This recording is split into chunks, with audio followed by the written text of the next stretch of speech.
10th। तो class 10th हम बिहारी लाल के दोहे पढ़ चुके थे। मैंने दोहे आपको समझा दिए थे और प्रश्नोत्तर भी समझा दिया था। अब अगला प्रश्न, इसमें आखिरी प्रश्न जो है वो आप एक बार देख लीजिए, ठीक है।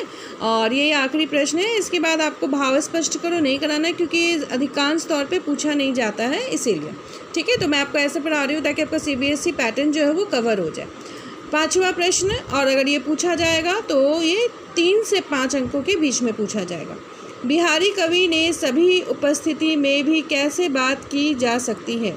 बिहारी कवि ने सभी की उपस्थिति में नायक नायिका, प्रेमी प्रेमिका के बारे में क्या बताया है, वो कैसे बातें कर पाते हैं, इसका वर्णन किस प्रकार किया है? तो वर्णन कीजिएगा, कुछ इसी प्रकार वर्णन कीजिएगा और इसी तरह से आपको लिखना है, इसका ध्यान रखिएगा। भरा भवन, एक ऐसा घर जिसमें लोग उपस्थित हो, जहाँ बहुत सारे लोग हों और वहाँ पे नायक नायिका, प्रेमी प्रेमिका भी हो और उनको एक दूसरे से बात करनी हो और मारे शर्म के वो बात नहीं कर पाते, तो एक दूसरे से अपनी बात कहना चाहते हैं, लेकिन सब लोगों के सामने अपने दिल की बात वो प्रकट नहीं कर पाते। वे परस्पर बात करने के लिए तरस रहे हैं, इसलिए वे इशारों में बात करते हैं। तो क्या करते हैं, वो एक दूसरे से जब बात करना चाहते हैं तो वो इशारे करते हैं और एक दूसरे से इशारों में बात करते हैं।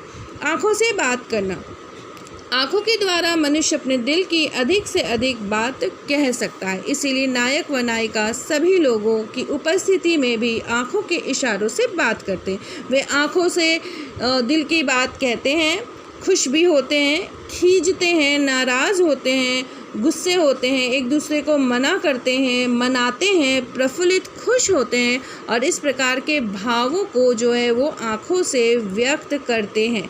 इस चीज़ का ध्यान रखिए, भाव आँखों के द्वारा व्यक्त की जाती है। जैसे कि कहा भी जाता है कि आँखें दिल का आईना होती हैं, दिल में जो होता है वे आँखें बयां करती हैं।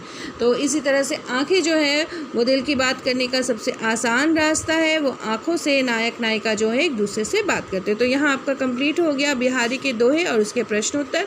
अब मैं चल रही हूँ काव्य खंड से सीधा गद्य खंड की ओर। गद्य खंड में मैंने आपको पहला अध्याय बड़े भाई साहब करा दिया था, ठीक है। अब मैं आपको दूसरा अध्याय कराने वाली हूँ, जिसका नाम है डायरी का एक पन्ना। तो डायरी का एक पन्ना एक कहानी है जो हमारे ब्रिटिश काल के समय की कहानी है, जब हमारा देश आज़ाद नहीं था उस समय की कहानी है। तो पहले हम लेखक परिचय करते हैं। लेखक परिचय की ओर चलिए, आपको ध्यान देना है। लेखक परिचय करते हैं अगले वीडियो।